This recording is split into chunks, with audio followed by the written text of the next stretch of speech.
ஆண்டின் பொதுக்காலம் 16ஆம் ஞாயிறு வழிபாட்டில் கலந்து கொள்ள வந்திருக்கும் உங்கள் அனைவரையும் அன்புடன் வரவேற்கின்றோம். தூய இரட்சகர் பெருவிழா. இயேசுவே மீட்பின் வழி என்பதை நன்கறிந்த நாம் இன்று இரட்சிப்பின் திருவிழாவை கொண்டாட உள்ளோம். தந்தை எம்மீது கொண்ட அன்பினால் தம் ஒரே மகனையே எம்மிடம் அனுப்பினார். அதே அன்பின் நிமித்தம் நமது ஆண்டவர் இயேசு தம்மையே பலியாக எமக்கு அளித்தார். நாமும் இயேசுவின் மீட்பு வழியில் வாழ இத்திருப்பலியில் மன்றாடுவோம்.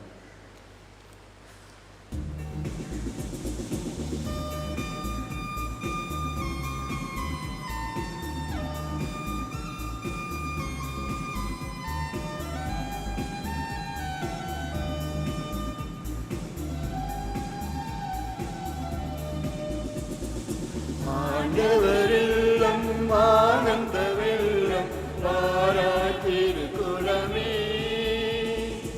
ஆண்டவரெல்லாம் ஆனந்த வெள்ளம் வாராய் திருக்குலமே. நம் வேண்டுதலெல்லாம் நீங்கிட அழைத்தார் இனி எல்லாம் நலமே. நம் வேண்டுதலெல்லாம் நீங்கிட அழைத்தார் இனி எல்லாம் நலமே.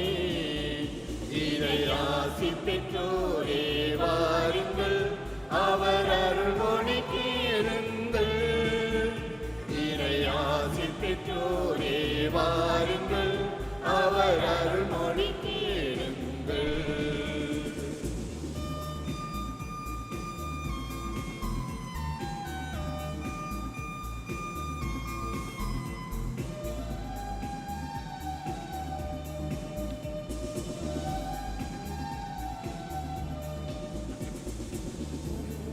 உள்ளங்களில் அமைதி மலர, உங்கள் இல்லங்களில் சமாதானம் பெருக.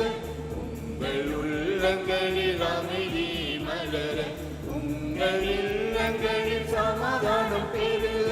நீங்கள் யாவரும் நல்வாழ்வு பெருக, நீங்கள் யாவரும் நல்வாழ்வு பெருக.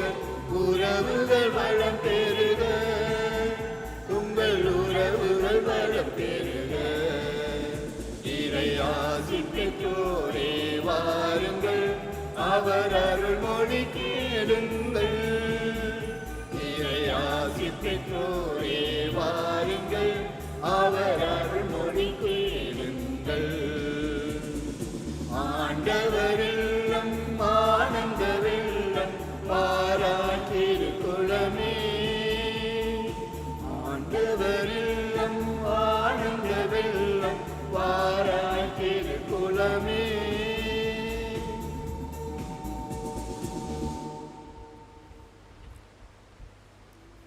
தந்தை மகன் தூயாவியாரின் பெயராலே ஆமென்.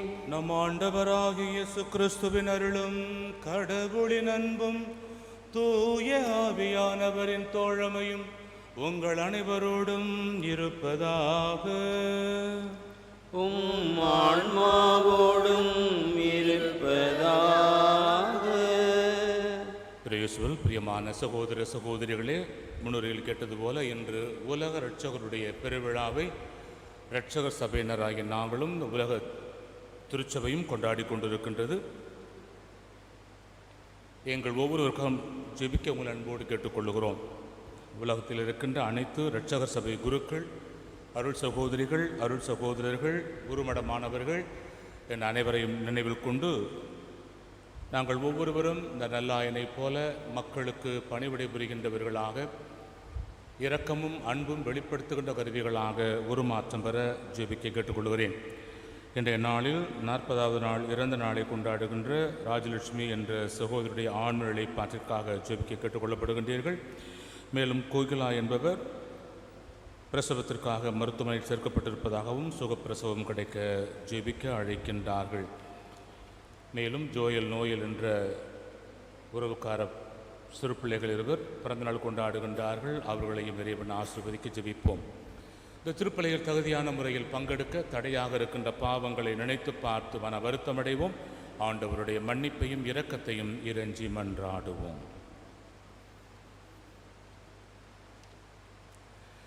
எல்லாமல்ல இறைவனிடமும் சகோதர சகோதரிகளிடமும் நான் பாவி என்று ஏற்றுக்கொள்கின்றேன். ஏனெனில் சிந்தனையாலும் சொல்லாலும் செயலாலும் கடமையில் தவறியதாலும் பாவங்கள் பல செய்தேன். என் பாவமே, என் பாவமே, என் பெரும் பாவமே.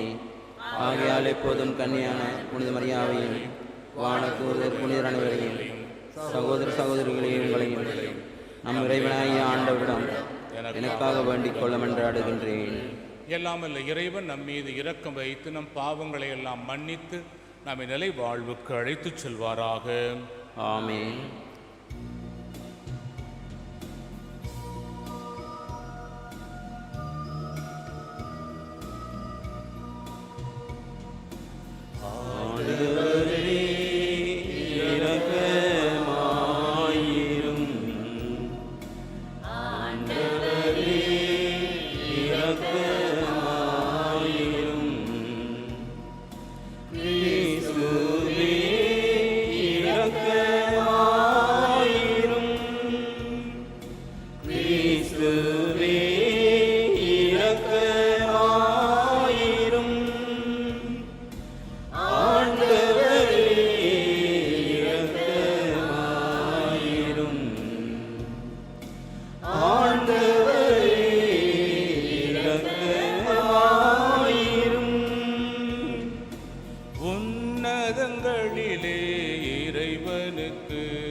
மன்றாடுவோமாக. ஆண்டவரே, நீர் உளங்கணிந்து உம் அடியார்களாகிய எங்களில் அருள் கொடைகளை பெருகச் செய்தருளும். இவ்வாறு நம்பிக்கை, எதிர்நோக்கு, அன்பு ஆகியவற்றால் நாங்கள் பற்றி எறிந்து கட்டளைகளை விழிப்புடனும் ஆர்வத்துடனும் கடைபிடிக்க செய்தருள்வீராக. உம்மோடு தூய ஆவியாரின் ஒன்றிப்பில் இறைவனா என்றென்றும் வாழ்ந்து ஆட்சி செய்கின்ற உம்மை மன்றாடுகின்றோம்.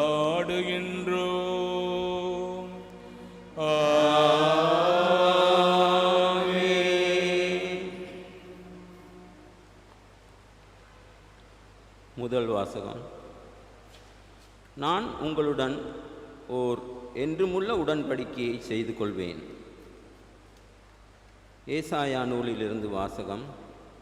அதிகாரம் 55, திருவசனங்கள் 2 முதல் 6 வரை.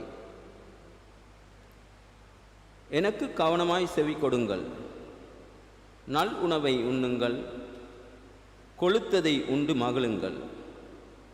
எனக்கு செவி கொடுங்கள், என்னிடம் வாருங்கள், கேளுங்கள், அப்பொழுது நீங்கள் வாழ்வடைவீர்கள்.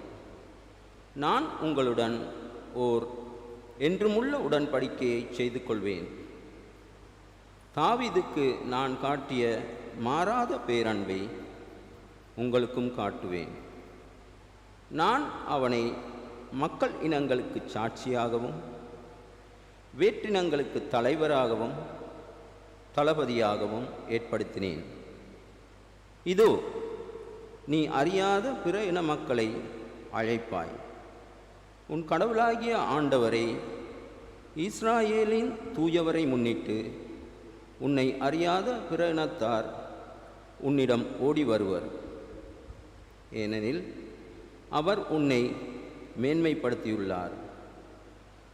ஆண்டவரை காண்பதற்கு வாய்ப்புள்ள போதே அவரை தேடுங்கள். அவர் அண்மையில் இருக்கும் போதே அவரை நோக்கி மன்றாடுங்கள். இது ஆண்டவர் வழங்கும் அருள்வாக்கு. பதிலுரை பாடல். ஆண்டவரே என் ஆற்றல், அவரையே பாடுவேன். ஆண்டவரே என் ஆற்றல், அவரையே பாடுவேன். ஆண்டவரே, நான் உமக்கு நன்றி சொல்வேன்.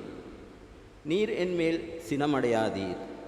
இப்பொழுதோ சினம் தணிந்து விட்டது. நீர் எனக்கு ஆறுதலும் அளித்துள்ளீர். இறைவன் என் மீட்பர், அவர் மேல் நம்பிக்கை வைக்கின்றேன். நான் அஞ்சமாட்டேன். ஆண்டவரே என் ஆற்றல், அவரையே பாடுவேன். என் மீட்பும் அவரே. உங்கள் பதில்: ஆண்டவரே என் ஆற்றல், அவரையே பாடுவேன். மீட்பருளும் ஊற்றுக்களிலிருந்து நீங்கள் அகமகிழ்வோடு தண்ணீர் முகழ்ந்து கொள்வீர்கள். ஆண்டவருக்கு நன்றி செலுத்துங்கள், அவர் திருப்பெயரை போற்றுங்கள். மக்களிடையே அவர் செயல்களை அறிவியுங்கள். அவர் திருப்பெயர் உயர்க என பறைசாற்றுங்கள். பதில்: ஆண்டவரே என் ஆற்றல், அவரை பாடுவேன். ஆண்டவருக்கு புகழ்பா அமைத்து பாடுங்கள், ஏனெனில் அவர் மாட்சியுறும் செயல்களை புரிந்துள்ளார். அனைத்துலகும் இதை அறிந்து கொள்வதாக. சீயோனில் குடியிருப்போரே, ஆர்ப்பரித்து அக்களியுங்கள். இஸ்ராயேலின் தூயவர் உங்களுடைய சிறந்து விளங்குகின்றார். பதிலுரை: ஆண்டவரே என் ஆற்றல், அவரையே பாடுவேன். இரண்டாம் வாசகம். ஒருவரின் கீழ்ப்படிதலால் பலர் கடவுளுக்கு ஏற்புடையவர்கள் ஆனார்கள். திருத்தூதர் பவுல் உரோமையருக்கு எழுதிய திருமுகத்திலிருந்து வாசகம். அதிகாரம் 5, திருவசனங்கள் 12 தொடக்கம் 21 வரை. ஒரே ஒரு மனிதன் வழியாய் பாவம் இந்த உலகத்தில் நுழைந்தது. அந்த பாவத்தின் வழியாய் சாவு வந்தது. அதுபோலவே எல்லா மனிதரும் பாவம் செய்ததால் எல்லா மனிதரையும் சாவு கவ்விக்கொண்டது. திருச்சட்டம் தரப்படும் முன்பு உலகில் பாவம் இருந்தது. ஆனால் சட்டம் இல்லாத போது அது பாவமாக கருதப்படவில்லை. ஆயினும் ஆதாம் முதல் மோசே வரையில் இருந்தவர்கள் ஆதாமைப் போல் கடவுளின் கட்டளையை மீறி பாவம் செய்யவில்லை. எனினும் சாவு அவர்கள் மீது ஆட்சி செலுத்திற்று. இந்த ஆதாம் வரவிருந்தவருக்கு முன் அடையாளமாய் இருக்கிறார். ஆனால் குற்றத்தின் தன்மை வேறு, அருள் கொடையின் தன்மை வேறு. எவ்வாறெனில் ஒருவர் செய்த குற்றத்தால் பலரும் இறந்தனர். ஆனால் கடவுளின் அருளும் இயேசு கிறிஸ்து என்னும் ஒரே மனிதனின் வழியாய் வரும் அருள் கொடையும் பலருக்கும் மிகுதியாய் கிடைத்தது. இந்த அருள் கொடையின் விளைவு வேறு, அந்த ஒரு மனிதர் செய்த பாவத்தின் விளைவு வேறு. எவ்வாறெனில் ஒரு மனிதர் செய்த குற்றத்துக்காக தீர்ப்பாக கிடைத்தது தண்டனை. பலருடைய குற்றங்களுக்கு தீர்ப்பாக கிடைத்ததோ அருள் கொடையாக வந்த விடுதலை. மேலும் ஒருவர் குற்றத்தாலே அந்த ஒருவர் வழியாக சாவு ஆட்சி செலுத்தினதென்றால் அருள் பெருக்கையும் கடவுளுக்கு ஏற்புடையவராகும் கொடையையும் இயேசு கிறிஸ்து என்னும் ஒருவர் வழியாக அடைந்து கொண்டவர்கள் வாழ்வு பெற்று ஆட்சி செலுத்துவார்கள் என இன்னும் மிக உறுதியாய் நம்பலாம் அன்றோ? ஆகவே ஒருவரின் குற்றம் எல்லா மனிதருக்கும் தண்டனை தீர்ப்பாய் அமைந்தது போல் ஒரே ஒருவரின் ஏற்புடைய செயல் எல்லா மனிதருக்கும் வாழ்வளிக்கும் விடுதலை தீர்ப்பாய் அமைந்தது. ஒரு மனிதரின் கீழ்ப்படியாமையால் பலர் பாவிகளானது போல ஒருவரின் கீழ்ப்படுதலால் பலர் கடவுளுக்கு ஏற்புடையவர்கள் ஆவார்கள். குற்றம் செய்ய வாய்ப்பு பெறும்படி சட்டம் இடையில் நுழைந்தது. ஆனால் பாவம் பெருகிய இடத்தில் அருள் பொங்கி வழிந்தது. இவ்வாறு சாவின் வழியாய் பாவம் ஆட்சி செலுத்தியது போல் நம் ஆண்டவர் இயேசு கிறிஸ்துவின் வழியாய் அருள் ஆட்சி செய்கின்றது. அந்த அருள்தான் மனிதர்களை கடவுளுக்கு ஏற்புடையவர்களாக்கி நிலை வாழ்வு பெற வழிவகுக்கின்றது. இது ஆண்டவர் வழங்கும் அருள்வாக்கு.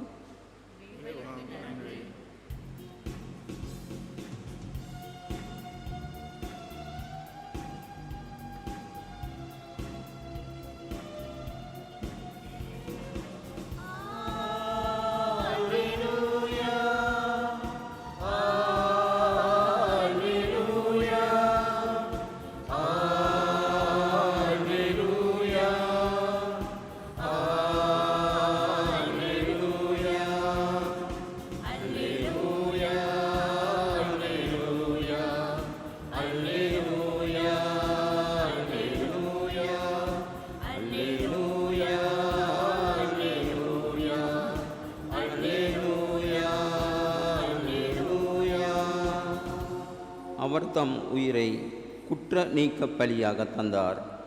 எனவே தம் வழிவரவு கண்டு நீடு வாழ்வார். ஆண்டவரின் திருவுளம் அவர் கையில் சிறப்புறும்.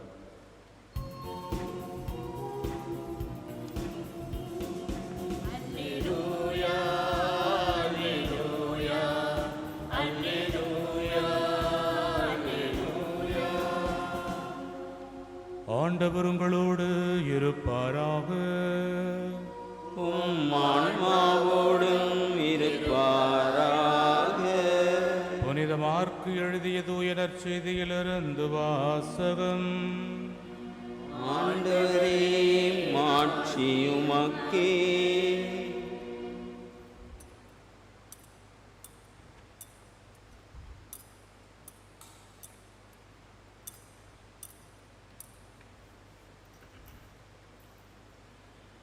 அதிகாரம் 6 வசனங்கள் 30 முதல் 34 வரை.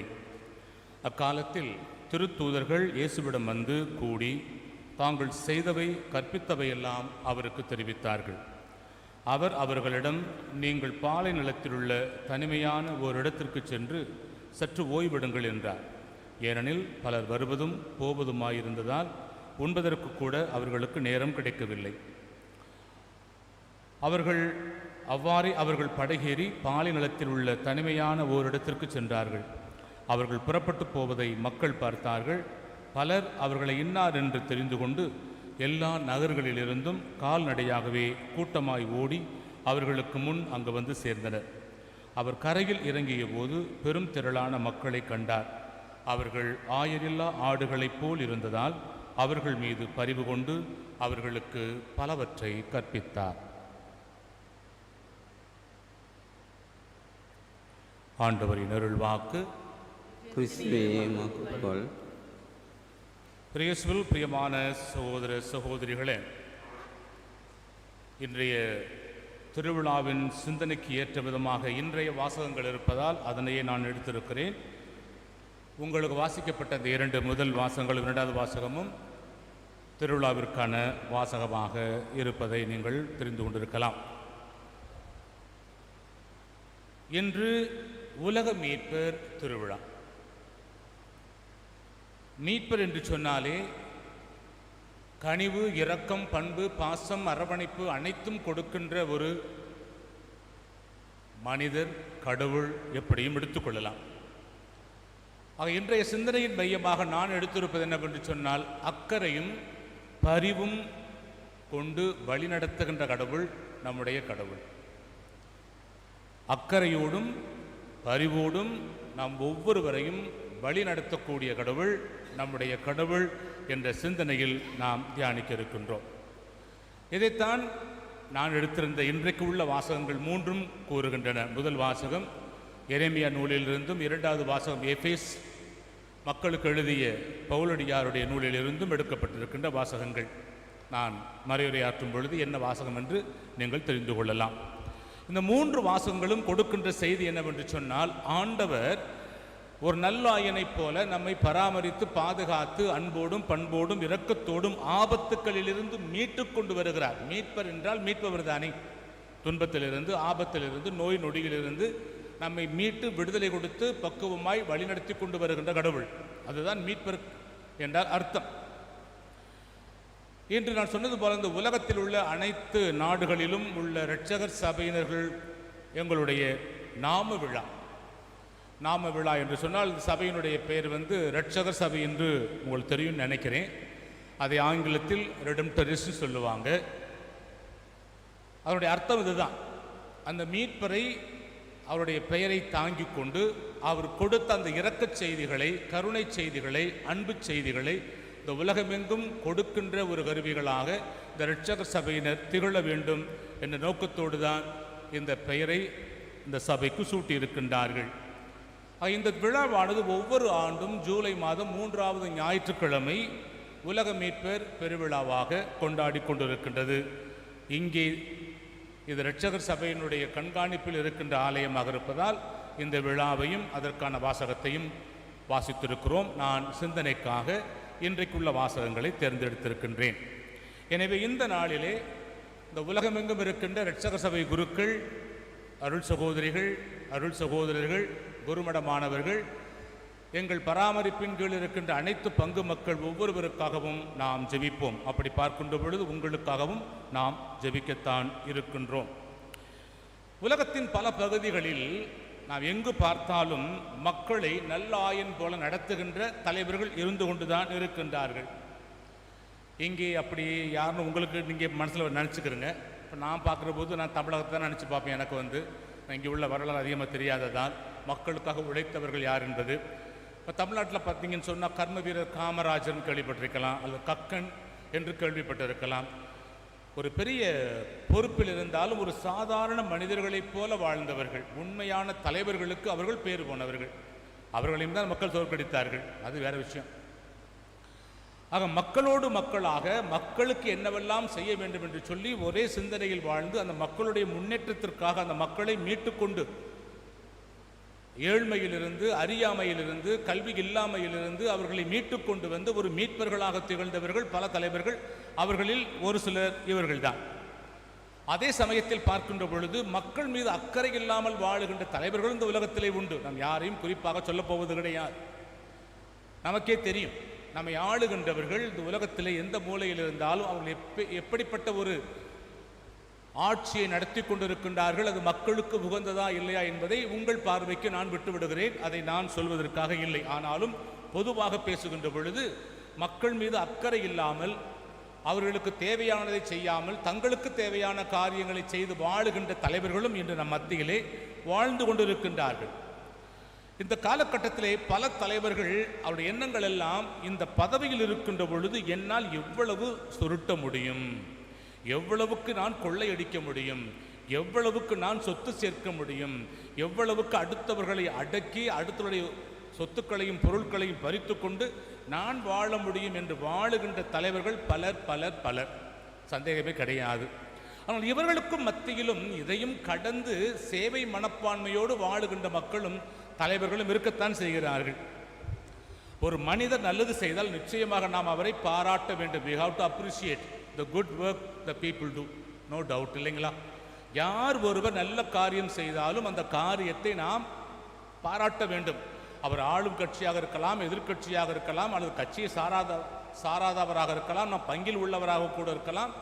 யாராக இருந்தாலும் ஒரு தலைமைக்குரிய பண்புகள் அவரிடம் இருக்கும் என்று சொன்னால், இந்த மக்களை மீட்டுக்கொண்டு வரக்கூடிய தகுதி அவரிடம் இருக்கும் என்று சொன்னால், அந்த மக்களுக்காக சில தியாகங்கள் செய்கிறார் என்று சொன்னால் அவர்களை நாம் நன்றியோடு பாராட்ட வேண்டும்.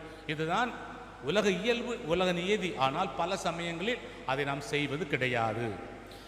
ஒரு 3 நாளைக்கு முன்னதாக ஒரு வாட்ஸ்அப் செய்தி ஒன்று பார்த்தேன். ஒரு காணொளி ஒன்று தமிழகத்திலிருந்து வந்தது. தற்போது ஆளுகின்ற ஒரு கட்சியில் இருக்கின்ற ஒரு எம்எல்ஏ ஒருவர், இப்போதுதான் அவர் பொறுப்பெடுத்து ஒரு 5 மாதம் இருக்கலாம், மே மாதம் பொறுப்பெடுத்தார்கள். கொரோனா அந்த காலகட்டத்திலே எல்லா நாட்டின் எல்லா பகுதிகளையும் ஆண்டு கொண்டிருந்தாலும், கொரோனா ஆட்சி செய்து கொண்டிருந்தாலும் அதை விரட்டி விட்டு நல்லாட்சியை கொண்டு வருவதற்காக மக்கள் போராடி கொண்டிருக்கின்றார்கள்.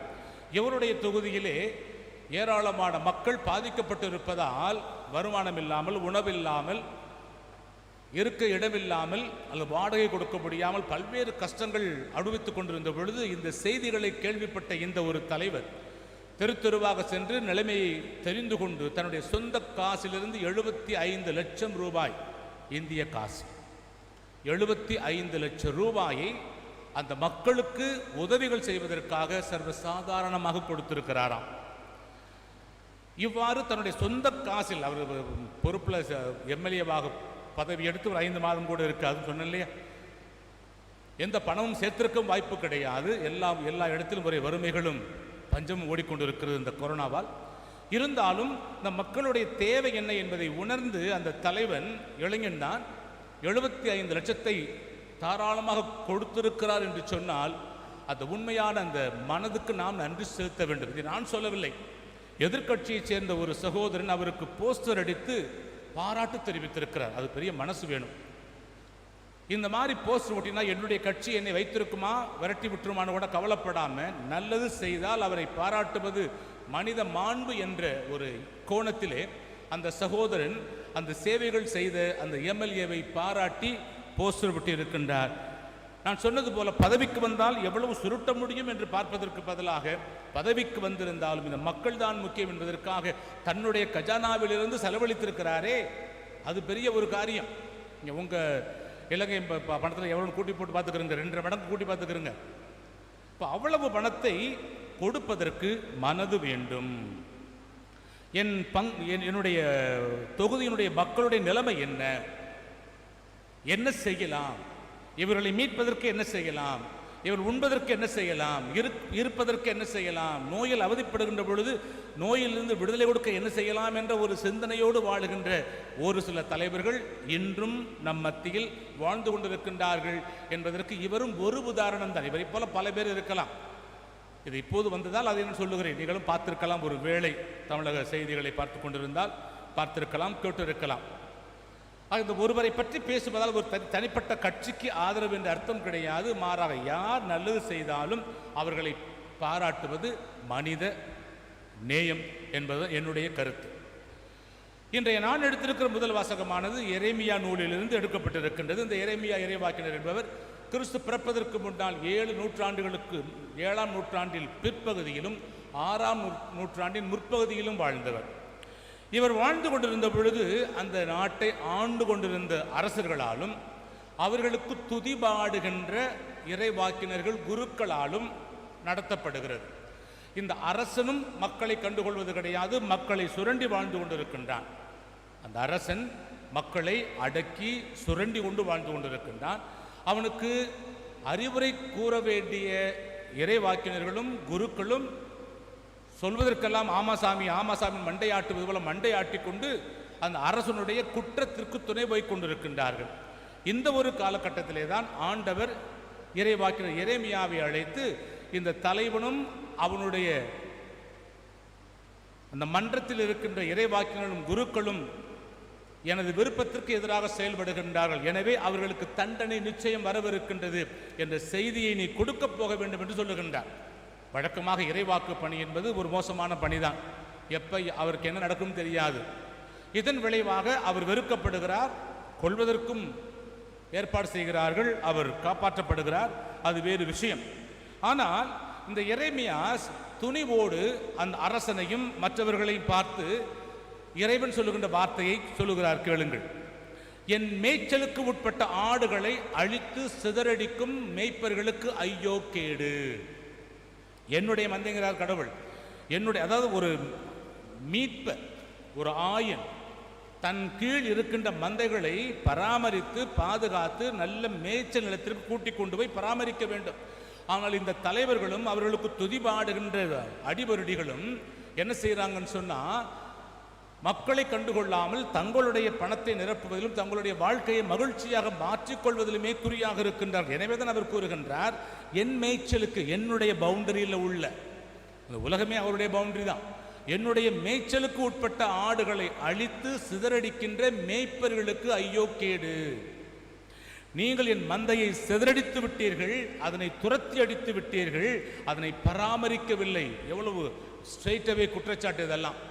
நீங்கள் செய்ய வேண்டிய காரியத்தை ஒரு தலைவனாக, ஒரு ஆளுநனாக, ஒரு அரசனாக நீங்கள் செய்யாமல் அதை புறக்கணித்து விட்டீர்கள், எனவே உங்களுக்கு ஐயோ கேடு என்று சாபத்தை கொடுப்பதை பார்க்கின்றோம்.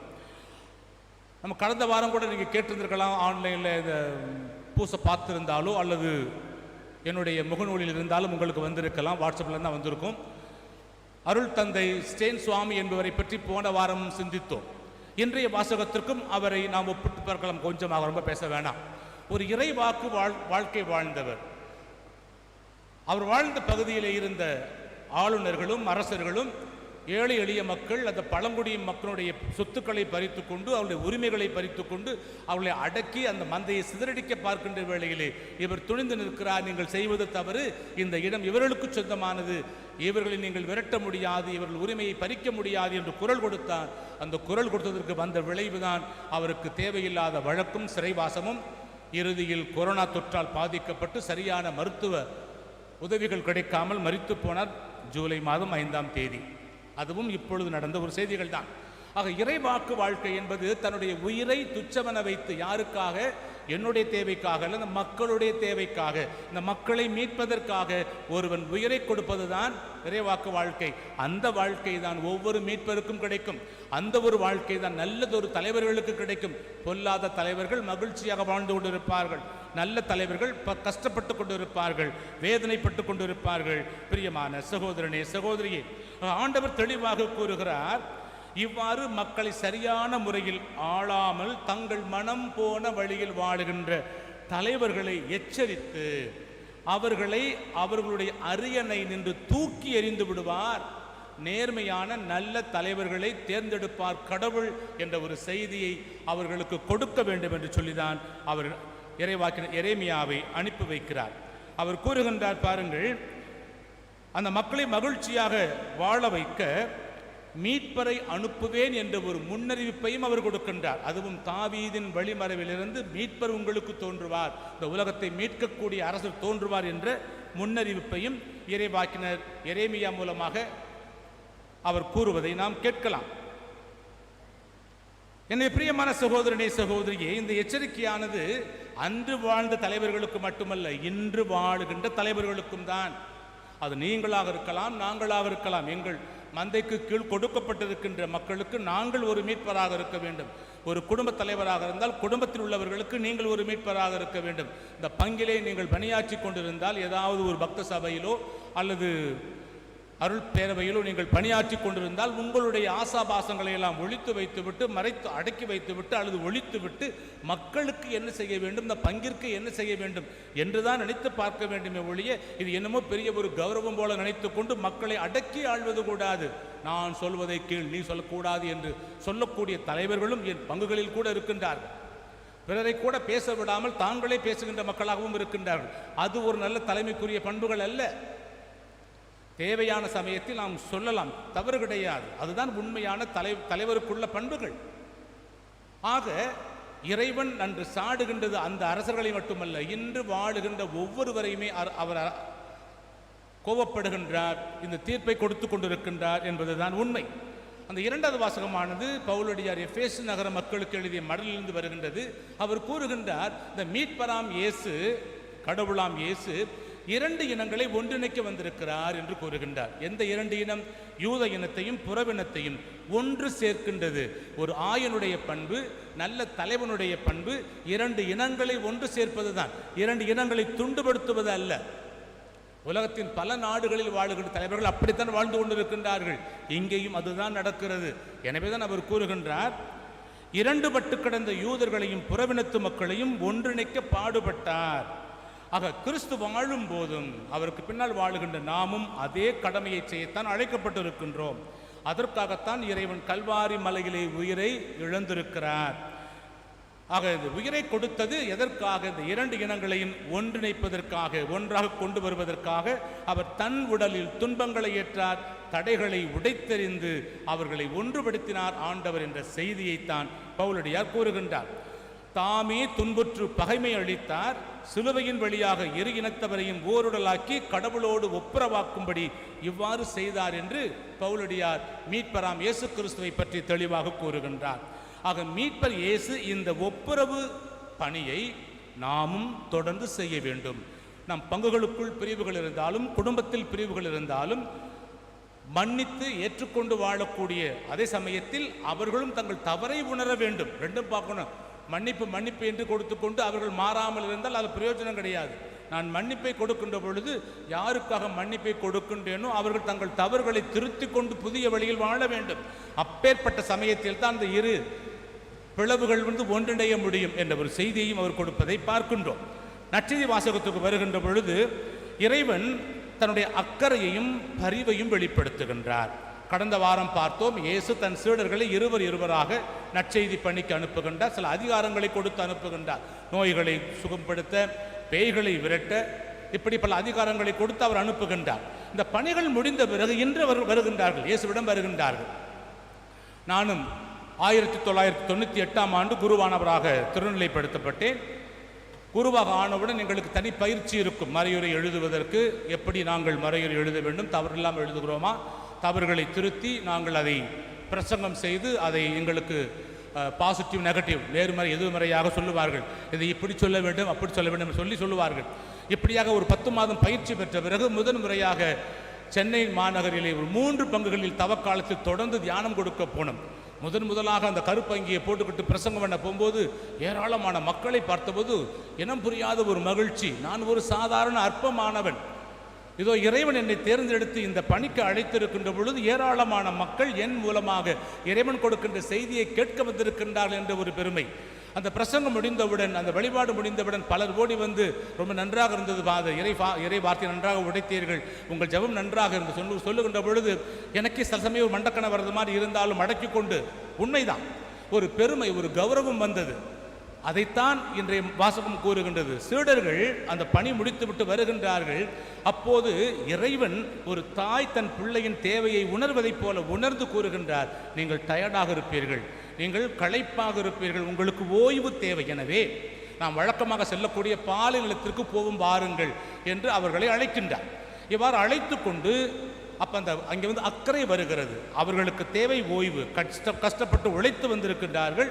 அவர்களை இன்னும் நம்ம வந்து பணி செய்ய சொல்லக்கூடாது என்ற ஒரு உணர்வில் அந்த அக்கறையை வெளிப்படுத்துகின்றார். அதுதான் ஒரு நல்ல தலைவருக்குரிய பண்பு, ஒரு மீட்பருக்குரிய பண்பு. குடும்பமாக இருக்கலாம், பங்காக இருக்கலாம். ஒரே ஆளை போட்டு வேலை வாங்கக்கூடாது. அப்படி வேலை வாங்கினாலும் கொஞ்சம் ஓய்வு கொடுத்து விட்டு வேலை வாங்கணும், அதான் செய்யணும். இது அக்கறையை வெளிப்படுத்துகிறது. இரண்டாவது, தன் சீடர்களை அழைத்து கொண்டு அந்த பாலைவனத்திற்கு போகிறார். இவர்கள் போவதை தெரிந்தவுடனேயே, அது வந்து ஒரு பெரிய லேக்கு, சுற்றி மலை தான், இடையில தான் லேக். நீங்கள் பார்த்துருந்தால் தெரிந்திருக்கும், கலிலேயா கடல். நான் போயிருக்கிறதுனால சொல்கிறேன். அப்போ அங்கிருந்த மக்கள் இவர்கள் போவதை பார்க்கிறார்கள். யார் என்று தெரிந்து கொண்டு அவங்க எங்கே போவாங்கன்னு அவங்களுக்கு தெரிஞ்சிருக்கணும். அதனால தான் இவர்கள் வருவதற்கு முன்னதாகவே இவர்கள் அங்கே போய் நிற்கின்றார்கள். இவர்கள் படகை விட்டு இறங்குகின்ற பொழுது இங்கே ஏராளமான மக்களை கடவுள் பார்க்கின்றார். இறை வார்த்தை சொல்லுகிறது, அந்த மக்களை பார்த்தவுடன் ஆயனில்லா ஆடுகள் போல் இருந்தவையால் அவர்கள் மீது இறைவன் பரிவு கொண்டார். பார்த்தீங்களா? ஆயனில்லா ஆடுகள் போல் அவர்கள் இருந்ததால் அவர்கள் மீது பரிவு கொண்டு அவர்களுக்கு தேவையான பல காரியங்களை பற்றி போதிக்கின்றார். ஏன் வந்திருக்கிறாங்கன்னு அவருக்கு தெரியும். எனவேதான் அவர்கள் தேவையை தீர்த்து வைப்பதற்காக, அவர்களுக்கு ஒரு நல்ல ஒரு சத்தான உணவு கொடுப்பதற்காக, வாழ்க்கையில் சந்திக்கின்ற பிரச்சனைகளிலிருந்து விடுதலை பெற்று வருவதற்காக தேவையான கருத்துக்களை கூறி அவர்களை தேற்றுவதை பார்க்கின்றோம். பிரியமான சகோதரனே, சகோதரியே, ஆக இறைவன் அவர்கள் உணர்வுகளை உணர்ந்தவராக இருக்கின்றார். இப்பேற்பட்ட ஒரு மனநிலையில் நாம் இயேசுவின் சீடர்களாக இருக்கின்ற வேளையில் நாமும் பிற மக்கள் மீது அக்கறையும் பரிவும் காட்டுகின்றவர்களாக இருக்க வேண்டும் என்பதுதான் இறைவன் நமக்கு கொடுக்கின்ற செய்தி. ஒரு ஆயன் தன் ஆடுகளின் தேவைகளை நன்கு அறிய வேண்டும். அதன் உடல் சோர்ந்திருந்தாலும், களைப்புற்றிருந்தாலும், நோய்வாய்ப்பட்டிருந்தாலும் என்ன காரணம் என்று ஒரு ஆட்டோடு பழகியவனுக்கு தெரியும். ஆனால் இன்னைக்கு மனிதர்களோட பழகிக்கிட்டு அவங்க முடியாமல் இருந்தால் கண்டுக்கிறாமல் இருக்கிறவங்க எத்தனையோ பேர் இருக்கிறாங்க. அது ஒரு நல்ல பொறுப்புள்ள குடும்ப தலைமையாக இருக்கலாம், அது ஆளுமையாக இருக்கலாம். அதற்கு ஒத்து வராத ஒன்று. பிரியமான சகோதரனை, சகோதரியே, ஆக இயேசுவினுடைய வாழ்க்கையில் அல்லது அவருடைய பார்வையில் நல்ல தலைவன் என்பவன் வெறும் வாய்ச்சொல்லோடு நின்று விட்டால் அவன் தலைவன் அல்ல. வாய்ச்சொல்லோடு செயலிலும் ஈடுபட வேண்டும். ஆக செயலும் சொல்லும் செயலும் இணைந்து சென்றால்தான் அந்த தலைமைக்கு ஒரு அர்த்தம் உண்டு, தலைமைக்கு ஒரு அதிகாரம் தானாகவே வரும். இல்லை என்று சொன்னால் அந்த மக்களே அந்த தலைவனை நம்ப மாட்டார்கள் என்பதுதான் உண்மை. ஒரு நல்ல தலைவன் என்பவன் தன் மந்தைகளுக்காக, தன் மக்களுக்காக, தன் குடும்பத்திற்காக உயிரை கொடுத்து காப்பாற்றக்கூடிய ஒரு நபராக இருப்பான் என்பதுதான் உண்மை.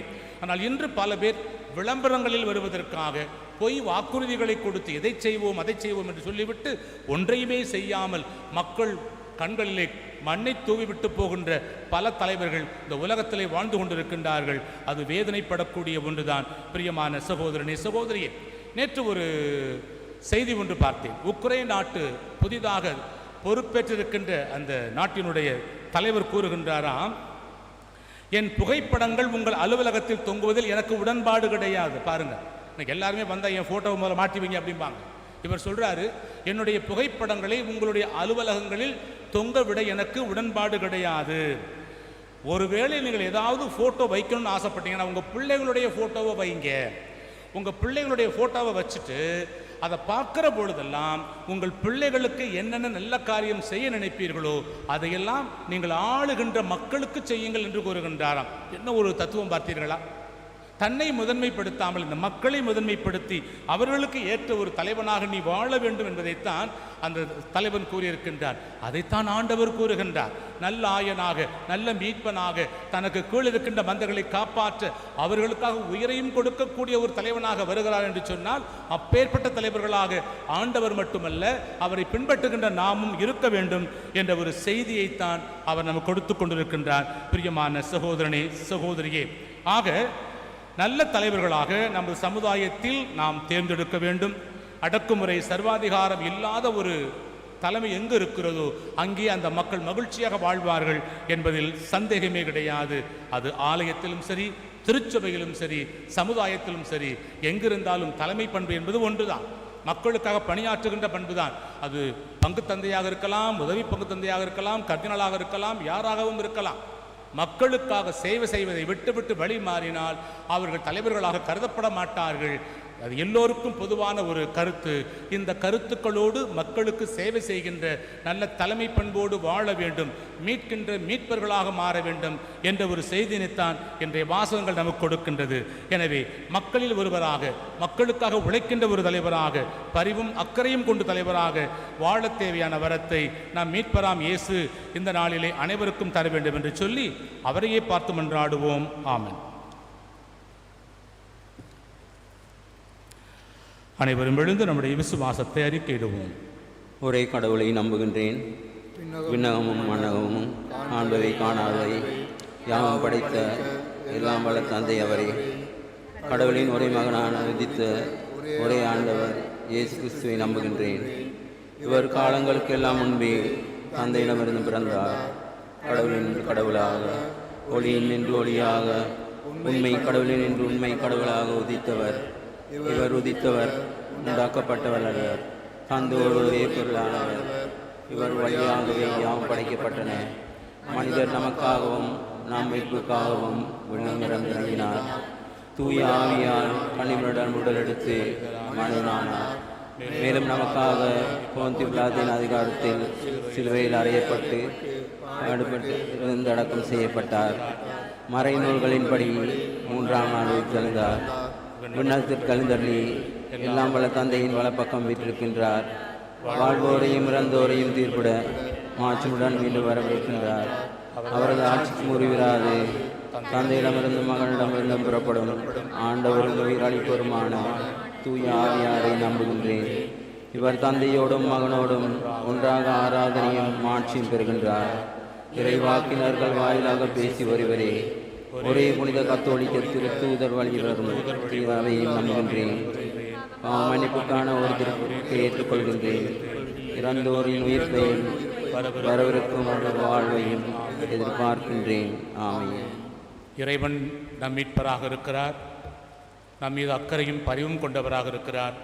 அதுபோல நாமும் பிறரை மீட்கின்ற மீட்பர்களாக உருமாற்றம் பெற வேண்டும். பிறர் மீது அக்கறையும் பேரன்பும் பரிவும் காட்டுகின்ற தலைவர்களாக, மக்களாக மாற வேண்டும் என்று விரும்புகின்றார். அப்பேற்பட்ட வாழ்வு வாழ தேவையான வரத்தை இறைவன் நமக்கு தர இந்த நாளிலே நாம் ஜெபிப்போம். அகில உலக மக்களையும் உமது அன்பினால் மீட்ட உலக இரட்சகரே, உமது பிரதிநிதியாக மக்களை வழிநடத்தி வரும் எம் திருத்தந்தையையும் ஆயர்களையும் குருக்களையும் துறவியர்களையும் பாதம் சமர்ப்பிக்கின்றோம். நீர் காட்டிய வழியில் இவர்கள் வாழ்ந்து உலக மக்களை மீட்பும் கருவிகளாக வாழ இவர்களுக்கு தேவையான அருள் வளங்களை பொழிந்தருள வேண்டுமென்று ஆண்டவரே உம்மை மன்றாடுகின்றோம். ஆண்டவரே எங்கள் மன்றாட்டை கேட்டருளும். கருணையை உருவான மீட்பரே, எம் நாடுகளை ஆளுகின்ற தலைவர்களை பாதம் வைக்கின்றோம். உமது அரசு வருக என்று மன்றாடுகின்றோம். எங்களை ஆளுகின்ற தலைவர்களுக்கு தேவையான ஆளும் ஞானத்தையும் கொடுத்தருளும். இரக்கத்தோடும் மனிதநேயத்தோடும் மக்களை ஆண்டு சிறந்த தலைவர்களாக வலம் வர தேவையான அருளை பொழிந்தருள வேண்டுமென்று இறைவா உம்மை மன்றாடுகின்றோம். மருத்துவ நோயுற்றவர்க்கே தேவை என்று மொழிந்த எம் மீட்பரே, இந்த கோவிட் தொற்றினால் உலக மக்களின் வாழ்க்கையை புரட்டி போடும் நோயை இவ்வுலகிலிருந்து அகற்றியறலும். லட்சக்கணக்கான மக்களின் உயிர்களை பறித்திருக்கின்றது.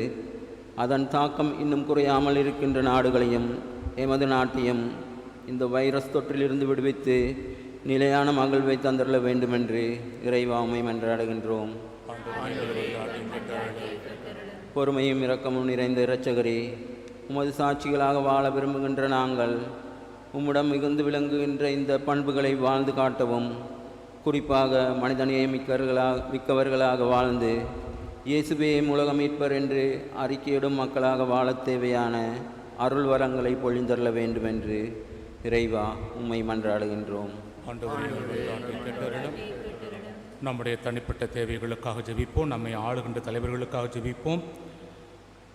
ஆன்மீக தலைவர்களாக இருக்கலாம், அரசு தலைவர்களாக இருக்கலாம், குடும்பத் தலைவர்களாக இருக்கலாம், பங்கு தலைவர்களாக இருக்கலாம், அல்லது துறவர சபையில் உள்ள தலைவர் தலைவிகளாக இருக்கலாம்.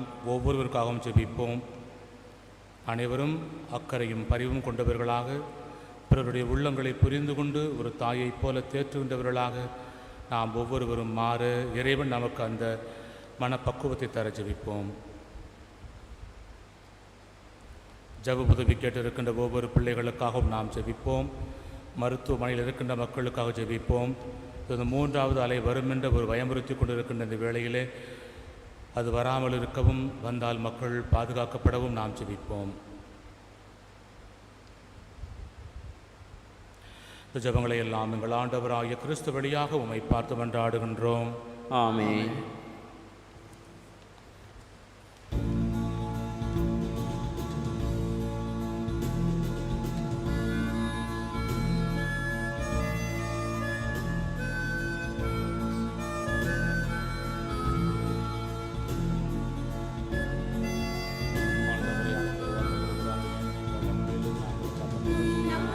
சொல்ல சொல்ல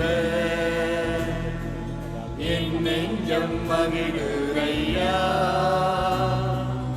என் வாழ்வில் மெல்ல மெல்ல உன் இன்பம் பெருகுதையா. உன் நாமம் சொல்ல சொல்ல என் நெஞ்சம் மகிழுதையா, என் வாழ்வில் மெல்ல மெல்ல உன் இன்பம் பெருகுதையா.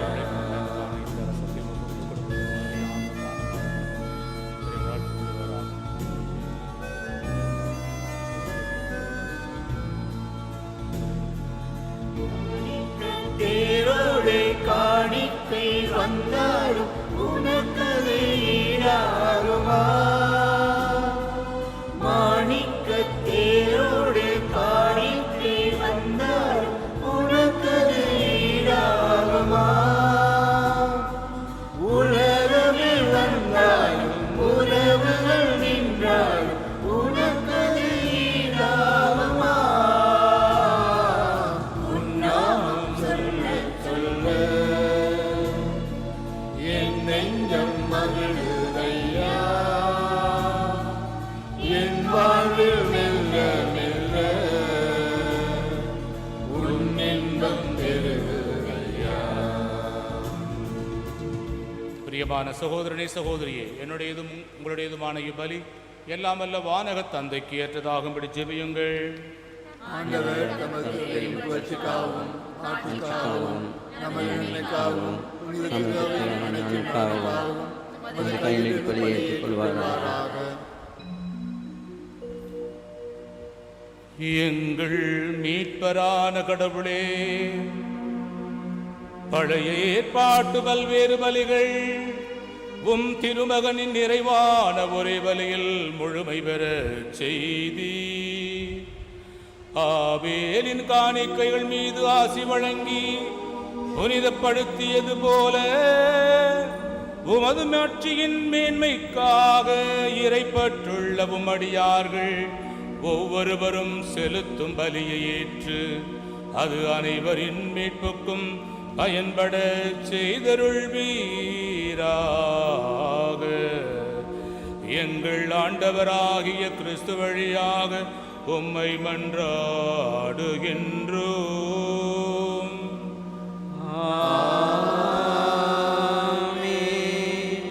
ஆண்டவர் உங்களோடு இருப்பாராக. உம் ஆன்மாவோடும் இருப்பாராக. இதயங்களை மேலே எழுப்புங்கள். ஆண்டவரிடம் எழுப்பியுள்ளோம். நம் இறைவனாகிய ஆண்டவருக்கு நன்றி கூறுவோம்.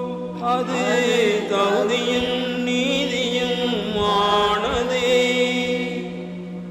ஆண்டவரே, தூயவரான தந்தையே, என்றுமுள்ள எல்லாம் வல்ல இறைவா, எந்நாளும் எவ்விடத்திலும் நாங்கள் உமக்கு நன்றி செலுத்துவது மெய்யாகவே தகுதியும் நீதியும் ஆகும். எங்கள் கடமையும் மீட்புக்குரிய செயலுமாகும். ஏனெனில் பாவப்பழியால் வெகு தொலைவில் அகன்றிருந்தவும் பிள்ளைகளை உம் திருமகனின் இரத்தத்தாலும் தூய ஆவியாரின் வல்லமையாலும் உம்மோடு மீண்டும் ஒன்றிணைக்க திருவிழமானி. இவ்வாறு மக்கள் மூவொரு கடவுளின் ஒன்றிப்பால் ஒருங்கிணைக்கப்பட்டு கிறிஸ்துவின் உடலும் தூயாவியாரின் கோவிலுமான திரு அவையாக திகழச் செய்தீர். இதனால் பல்வகையில் வெளிப்படும் உமது ஞானத்தை புகழச் செய்தீர். ஆகவே வானதூதர்களோடு ஒன்று சேர்ந்து நாங்களும் உம்மை புகழ்ந்தேத்தி மகிழ்ச்சியுடன் அறிக்கையிட்டு ஆர்ப்பரித்து பாடுவதாவது:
ஆண்டவரே, நீர் மெய்யாகவே தூயவர், தூய்மை அனைத்திற்கும் ஊற்று. ஆகவே உம்முடைய ஆவியை பொழிந்து இக்காணிக்கைகளை தூய்மைப்படுத்த உம்மை வேண்டுகின்றோம். இவ்வாறு எங்கள் ஆண்டவர் இயேசு கிறிஸ்துவின் திரு உடலும் திரு இரத்தமுமாக எங்களுக்கு இவை மாறுவனவாக.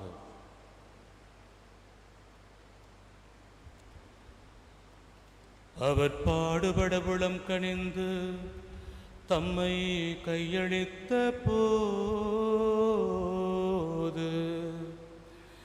அப்பத்தை எடுத்து நன்றி செலுத்தி அதை பெற்று தம் சீடர்களுக்கு அளித்து கூறியதாவது: அனைவரும் இதிலிருந்து பெற்று உண்ணுங்கள், ஏனெனில் இது உங்களுக்காக கையளிக்கப்படும் என் உடல்.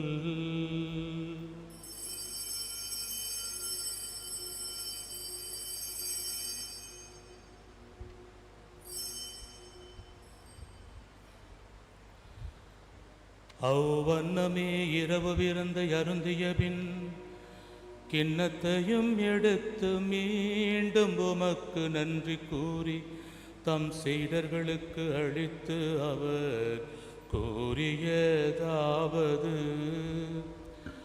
அனைவரும் இதிலிருந்து பெற்று பருகுங்கள், ஏனெனில் இது புதிய நிலையான உடன்படிக்கைக்குரிய என் இரத்தத்தின் கிண்ணம். இது பாவ மன்னிப்புக்கென்று உங்களுக்காகவும் பலருக்காகவும் சிந்தப்படும். இதை என் நினைவாக செய்யுங்கள்.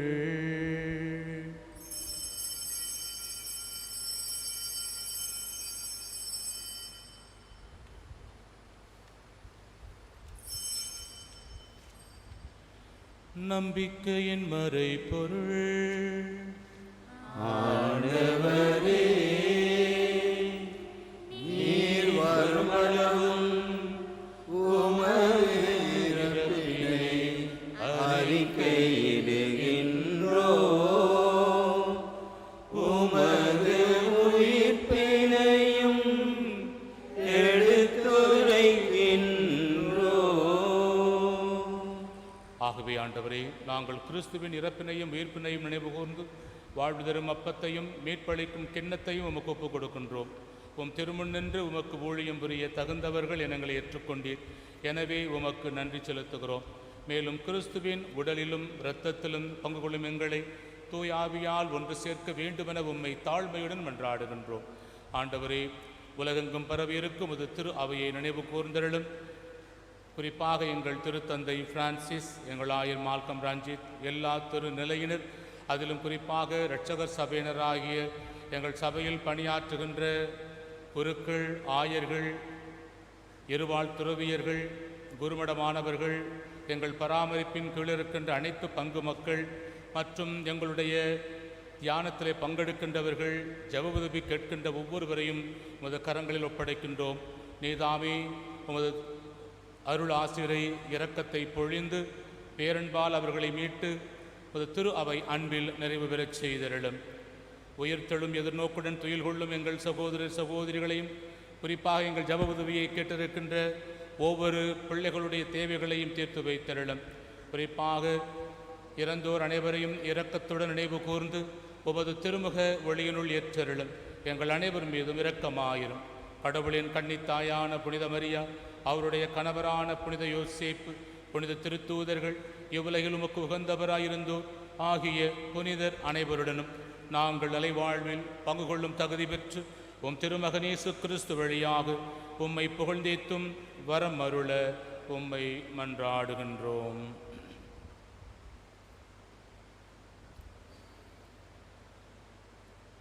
இவர் வழியாக இவரோடு இவரில் எல்லாம் வல்ல இறைவனாகிய தந்தையே,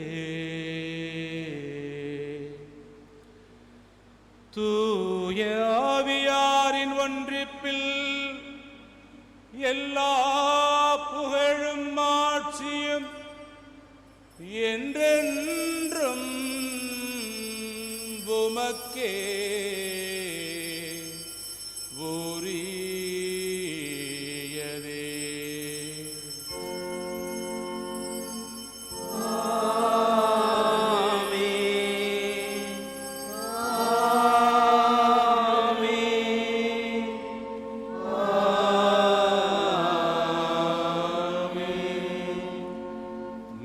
கட்டளையால் கற்பிக்கப்பட்டு இறை படிப்பினையால் பயிற்சி பெற்று அனைவரும் துணிந்து செல்வோம்.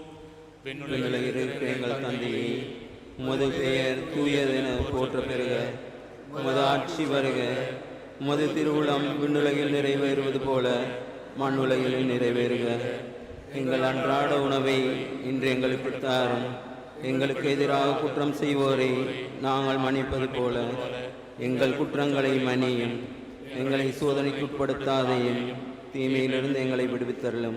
ஆண்டவரே, தீமை அனைத்திலும் இருந்தும் எங்களை விடுவித்து எங்கள் வாழ்நாளில் உம் திருமகன் கொண்டு வந்த முழுமையான அமைதியை கனிவுடன் கண்ணோக்கி அருள உம்மை மன்றாடுகின்றோம். உடைய இரக்கத்தின் உதவியால் நாங்கள் பாவத்திலிருந்து எப்போதும் விடுதலை பெற்றவர்களாய் யாதொரு கலக்கமுமின்றி நலமாயிருப்போமாக. நாங்கள் எதிர்நோக்கி இருக்கும் பேரின்பத்திற்காகவும் எம் மீட்பராகிய இயேசு கிறிஸ்துவின் இரண்டாவது வருகைக்காகவும் காத்திருக்கின்றோம். ஏனெனில் ஆட்சியும் வல்லமையும் மாட்சியும் என்றென்றும் உமதே. ஆண்டவராக இயேசு கிறிஸ்துவே, அமைதியை உங்களுக்கு விட்டுச் செல்கின்றேன், என் அமைதியையே உங்களுக்கு அளிக்கின்றேன் என்று உம்முடைய திருத்தூதர்களுக்கு மொழிந்தீரே. எங்களுடைய பாவங்களையும் பலவீனங்களையும் ஒருபோதும் பாராமல் அதையும் கடந்து உம்மீதும் திரு அவையின் மீதும் வைத்திருக்கின்ற விசுவாசத்தை மட்டுமே கண்ணோக்கி திருவிழத்திற்கேற்ப அதற்கு அமைதியையும் ஒற்றுமையையும் மகிழ்ச்சியான வாழ்வையும் தந்தருள திருவிழம் கொள்வீராக. என்றென்றும் வாழ்ந்து ஆட்சி செய்கின்றவர் நீரே. ஆமென். ஆண்டவருடைய அமைதி உங்களோடு என்று இருப்பதாக, ஆன்மாவோடும் இருப்பதாக. கிறிஸ்து இயேசு கொண்டு வந்த அந்த முழுமையான அமைதியை நாம் ஒருவர் பிறரோடு மகிழ்ச்சியாய் பகிர்ந்து கொள்வோம். அமைதி.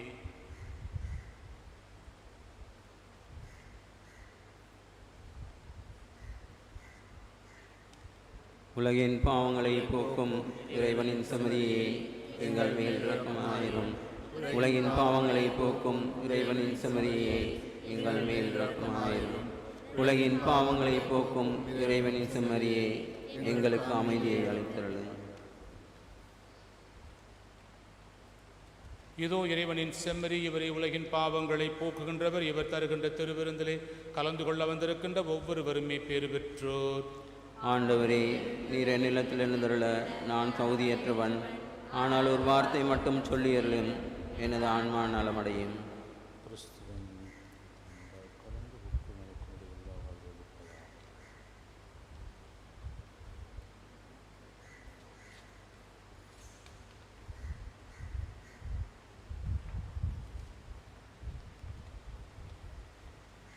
ஆன்மீக திருவிருந்தை பிரசவம். என் இனிய இயேசுவே, தூய நற்கருணையில் நீர் உண்மையாகவே பிரசன்னமாயிருக்கின்றீர் என்பதை நான் நம்புகின்றேன். இந்த உலகத்தில் உள்ள எல்லா பொருள்களையும் விட உம்மை நான் அன்பு செய்கின்றேன். மேலும் உம்மை என் ஆன்மாவில் வரவேற்க ஆவல் கொண்டுள்ளேன். ஆனாலும் உம்மை இப்போது நற்கருணை வடிவத்தில் பெற முடியாத காரணத்தினால் ஆன்மீக வடிவில் என் உள்ளத்தில் எழுந்து வாரும். நீர் என்னோடு இருப்பதைப் போல் நினைந்து உம்மை அரவணைத்து கொள்ளவும் உம்மோடு முழுமையாக இணைந்து வாழவும் விரும்புகின்றேன். உம்மை விட்டு ஒருபோதும் பிரியாமல் இருக்க வரம் தாரும் இயேசுவே. ஆமேன்.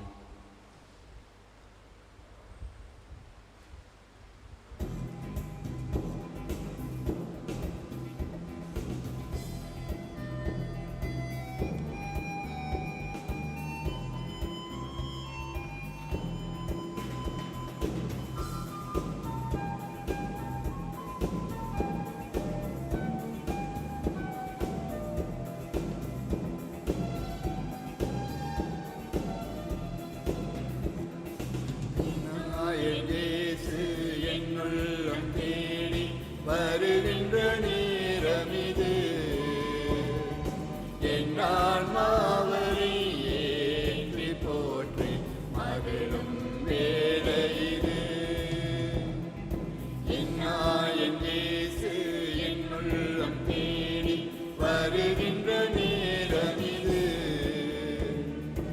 என் ஆன்மாவரை போற்றி மகிழும் வேளை இது. என் தவம் நான் செய்தேன், என் நன்றி நான் சொல்வேன். என் தவம் நான் செய்தேன், என் நன்றி நான் சொல்வேன். என் இயேசு என்னுள்ளம் தேடி வருகின்ற நேரமிது. என் ஆன்மாவரை ஏற்றி போற்றி மகிழும் வேளை இது.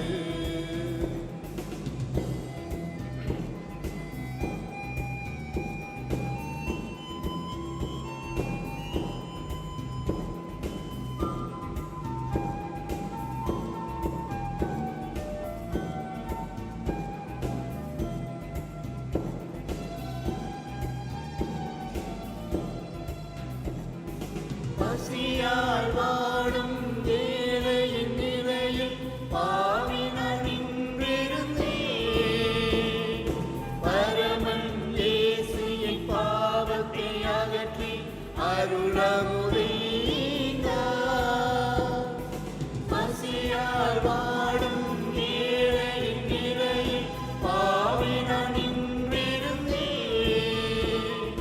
பரமன் இயேசு என் பாவத்தை அகற்றி அருளமுதைந்தார்.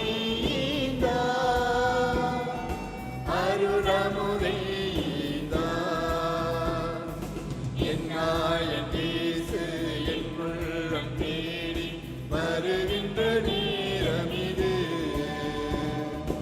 என் ஆன்மாவரை ஏற்றி போற்றி மகிழும் வேளை இது.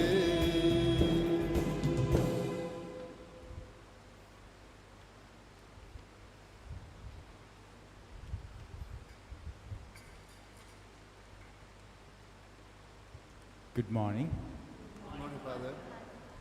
සහෝදර සහෝදරිනි අපේ දේවස්ථානයේ මිරිද දිව්‍ය පූජාවල ආරම්භ කරායින් පස්සේ ඔබ හැම කෙනාම ආදරෙන් පිළිගන්නවා. කාලෙකින් අපි මුණ ගැහුනේ.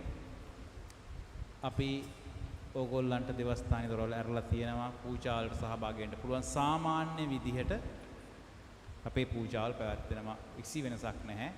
සතියේ පූජාවල්, ඉරිදා පූජාවල් පැවැත්වෙනවා. එකම එක ඉල්ලීමයි තියෙන්නේ.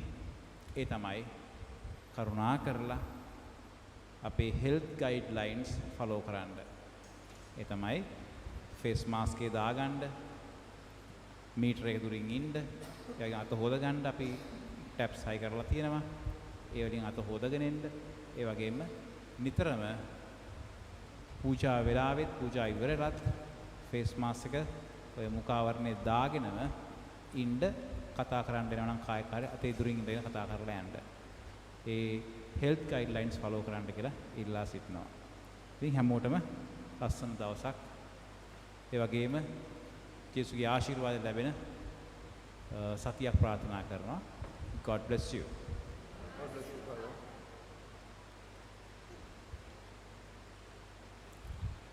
எழுந்து நிற்போம்.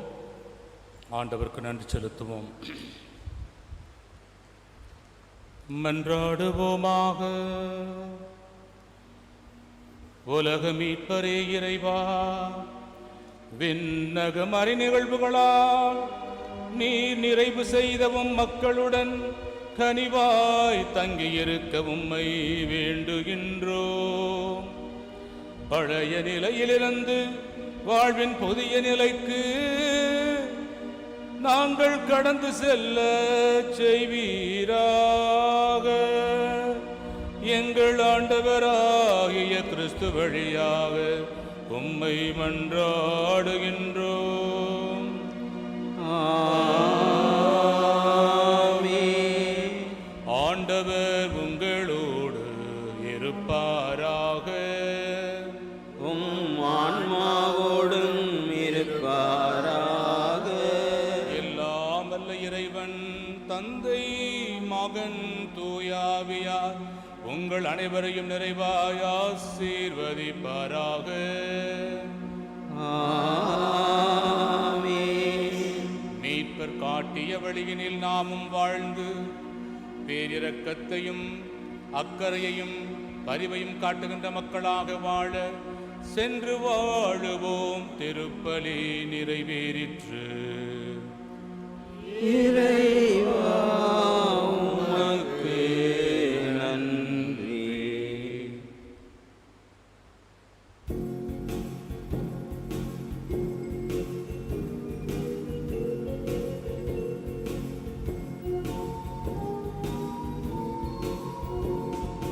நன்றி என்று பாடுவேன் இனிய தேவனே, நன்மை செய்த உந்த நன்மை பாடியே. நன்றி என்று பாடுவேன் இனிய தேவனே, நன்மை செய்த உந்த நன்மை பாடியே. கோடி நன்றி பாட்டு பாடுவேன், நாளமெல்லாம் வாழ்த்து கூறுவேன். கோடி நன்றி பாட்டு பாடுவேன், காலமெல்லாம் வாழ்த்து கூறுவேன். நன்றி என்று பாடுவேன் இனிய தேவனே, நன்மை செய்த உந்த நன்மை பாடியே.